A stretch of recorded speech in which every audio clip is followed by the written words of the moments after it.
Hi guys, it is FightSci here with yet another video. Today we're going to be discussing the highly anticipated welterweight matchup, T-Bud Crawford versus Errol Spence Jr. Let's break it down. Oh boy. So, if you're a hardcore boxing fan or just combat sports fan in general, you probably never expected those words to leave anyone's mouth, but we're finally here. The fight's been like 2, 3, 4 years in the making, but we're finally here. Now, essentially how we got here. So, these guys have been on a collision course with each other for years. They basically lapped their divisions at least once or twice.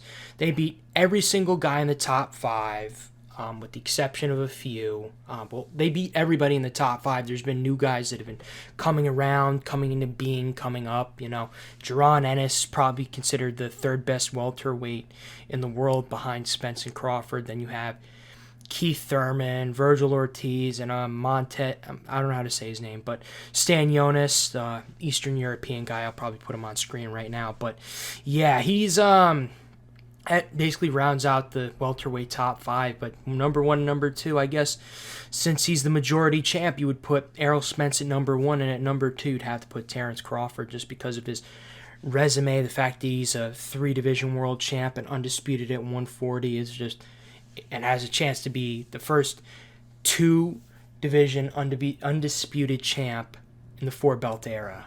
Now, what took so long? Essentially, what took so long is Crawford was having promotional disagreements with Bob Arum. He was trying to get free of his contract to get the Spence fight, and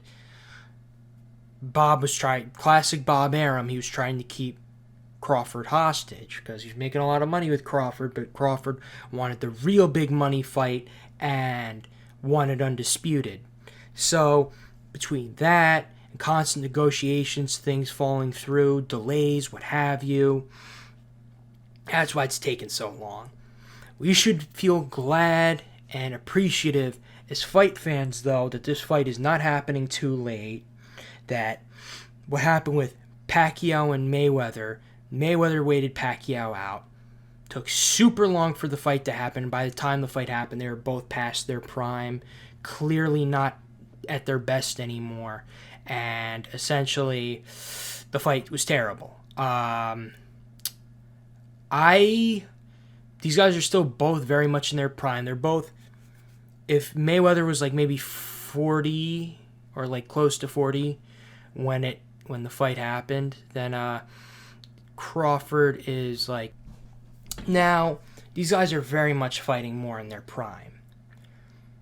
The older of the two, Pacquiao and Mayweather, I think Pacquiao is a bit older. Pacquiao was like, like 42 when he fought Mayweather. No, he was like 40. Mayweather was like 38.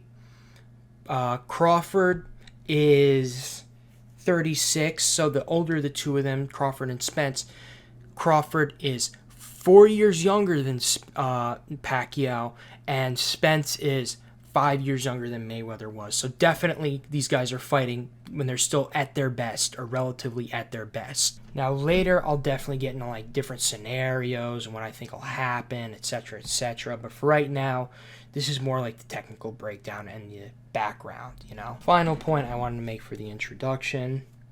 Both guys took initiative. They didn't duck each other like Pacquiao and Mayweather. They're not worried about protecting an O. With the nature of the contract having a 2-way rematch clause, unless one guy is clearly superior to the other, both guys are probably going to lose. It's probably going to be one apiece in the first 2 fights. They're clearly not worried about a loss like Mayweather. Let's just call a spade a spade. They're not worried about a loss like Mayweather. They just want undisputed. They want to be considered some of the best welterweights ever, which whoever gets the better of this series, if it ends up being a trilogy, will no doubt at least be considered a top 15 welterweight of all time, no doubt. Now, time for the actual technical breakdown of Spence versus Crawford. Let's get right the fuck into it. So first, I'll start off with Spence. One thing you got to understand with Spence and Crawford is that Spence is a southpaw, and Crawford is a switch hitter, which I'll explain later with his part of the breakdown. But essentially, Crawford frequently fights out of orthodox, and Spence fights exclusively out of southpaw. Obviously, like all boxers, he may move out of orthodox if the situation requires it, for him to like make an escape from the ropes or from the corners, what have you, but he's a southpaw fighter, essentially. And where I'm going with this is essentially a thing called jab joust. Now, when an orthodox fighter and a southpaw are fighting, you saw this basically the whole fight with Haney and Lomachenko. Essentially, since both their lead sides are like basically like right in front of each other. I can't think of the exact word right now. I'm sure I'll probably put it up on screen when I'm editing it.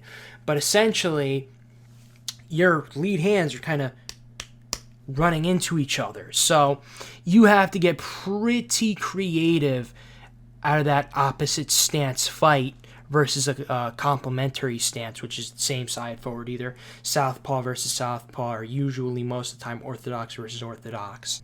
Good thing about Spence's jab, and he arguably has the best southpaw jab I've ever seen, is he has what's called a volume jab.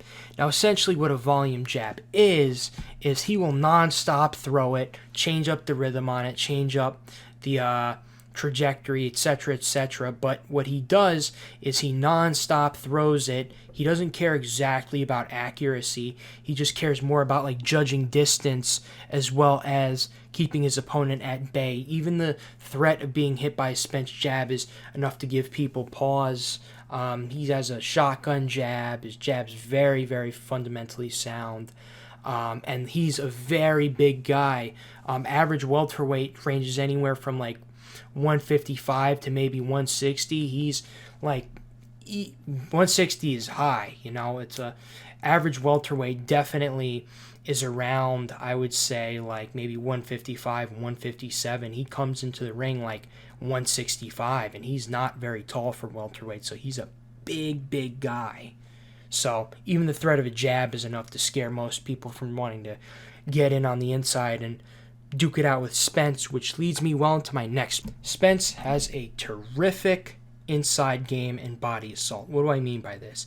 He will use frames and pins to control the hand he wants to limit. For example, a lead hand, like the lead hook, usually very strong punch. He'll put up an arm, maybe like his right arm, limit that punch, and create space for himself at the same time to land body hooks and underhooks on the inside. He will step deeper to throw his punches. What do I mean by this? So another thing about southpaw versus orthodox, you usually, because you have the same side forward, you usually need to step to the outside.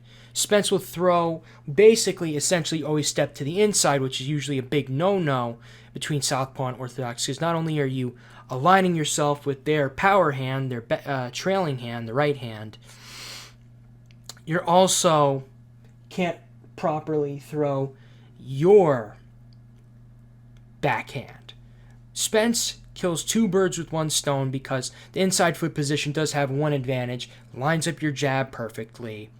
And what Spence will do is he will step deep and widen his stance so he can land the left hook, the check left hook from the southpaw stance perfectly. He will use side steps. He'll use, in this same sequence, he will use inside pivots and side steps to the outside to gain better positioning. And Spence has very good, fundamentally sound footwork, so he's always gaining center ring. You'll almost never catch him on the ropes, which is phenomenal. Now, time for T. Bud Crawford. Let's break him down. Now, if I were to talk about everything Crawford does right and does well, we would be here for half an hour, at least another 20 minutes. So I'm going to give you the simple version. He's a switch hitter, very Marvin Hagler-esque. He'll use a lot of slips, dips, and feints early on to really kind of like download information about you and see how you react to his movements. He does well against other southpaws, which is important because Spence is a southpaw. He has a very nuanced jab from southpaw, a fencer jab, which essentially what a fencer jab is you almost like spin the jab around in a circular motion, and usually spin your jab around in a circular motion to essentially find range, judge distance, as well as measure your opponent. He also has another kind of jab out of when he's orthodox. Yes, he fights out of both stances. It's only really been done by him and maybe two other boxers effectively. Him, Marvin Hagler, and Chocolatito are the only guys you could say are switch hitters. He essentially has a quick snapping jab out of orthodox, a traditional jab, very stiff, almost like a power jab. Now the reason I'm bringing his jabs up are even when you're winning the jousting battle, southpaw and orthodox, your jab usually comes out normal. You know what I mean? It's usually just a straight jab down the pipe with like either inside or outside foot position, or inside or neutral foot positioning, which is like neutral is like stepping on the foot, inside is stepping inside the opponent's foot, and outside is for like power shots. But Crawford literally uses his jab out of southpaw to judge distance, and his jab out of orthodox to really like hammer home his point of scoring powerful blows. And he fights out of, unlike even like the two other switch hitters I talked about, other than Hagler, any other switch hitter you can think of other than Hagler, he fights nearly as good out of orthodox as he does out of southpaw, and southpaw is his preferred stance. Now, time for the last part of the technical breakdown before the outro and final thoughts. How they both dealt with their best opponent by far and future Hall of Famer Showtime Sean P. Now we'll start off with Spence, since we started off with Spence first. So Spence was struggling with Porter's very, very slick footwork, and this is a key factor in the Crawford fight, because Crawford, other than being a switch hitter, has extremely slick footwork. So even though Spence's footwork is very, very good and very, very fundamentally sound, it also is not very, it's fluid, but it's not very fast. It's like Spence definitely relies more on like his technical prowess and his fundamentals more than anything else, more than like athleticism or flashy movements. Leads well to my next point. Spence's jab and good fundamentals carried him throughout the early part of the fight because it was essentially a close fight throughout.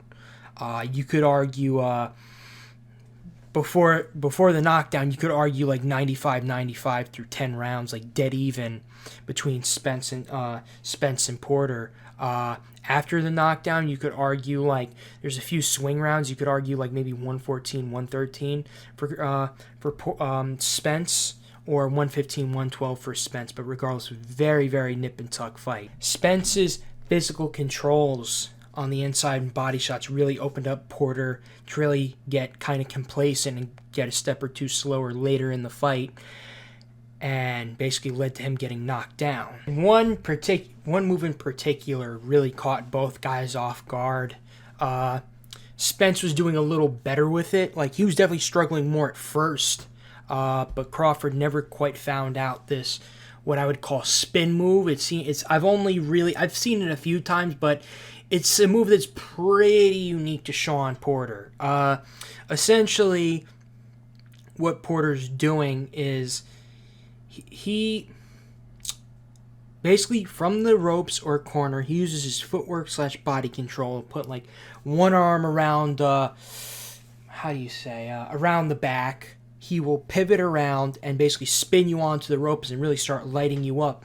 which any other opponent not named Spencer Crawford has probably been either stopped or knocked down or put in desperate straits by a shot like this or a move like this. But I noticed about Crawford that at least in the early going, it didn't seem he was, despite losing a lot of rounds, he wasn't struggling as much with Porter because of the weathering from the Spence fight, because he became extremely inactive after the Spence fight, as well as his footwork being slicker than Spence. At a certain point around the middle rounds, he was struggling with Porter as well. High work rate and movement confusing Crawford. Body control from Porter, same thing, same kind of move. He did it multiple times to both guys to great success. Sean's Porter switching up the rhythm of his jab very much like Spence, making his jab a lot more nuanced to confuse Crawford. And then now, other than the fact that he's an opponent they share in common and he's their best opponent, reason I bring up Sean P is because he has a very similar style to Terrence Crawford in terms of the slick movements, the constant like head slips to like what have you to either side, slick footwork, fluid movements with the foot, his footwork, everything. Very similar style to Crawford. So in terms of how Spence handled Sean P, it's going to be very telling of how he handles Crawford. So that leads me well into my final point. Who wins? Final thoughts and predictions. Now, the fact that Spence has the better resume out of himself and Crawford, the fact that he's bigger than Crawford, the fact that his jab is better than Crawford's. Crawford might have the slightly better footwork, but make no mistake, Spence has very, very good footwork, very fundamentally sound footwork. It's just not as flashy as the other two guys. Given the fact of how he handled a prime Sean P and beat him convincingly enough to not only get the decision, but for most people after the knockdown, get the decision. I think, final prediction, a lot of people aren't going to like this, but I have Errol Spence winning by either close split or close majority. I think that's my final prediction. I'm not a betting man, but I know some of my subs may bet, and they want to go to me to, since I know my shit about boxing, not to toot my own horn, but if you were to bet on anything, I would bet on Spence to eke out a decision on Crawford. This is Fight Signing out.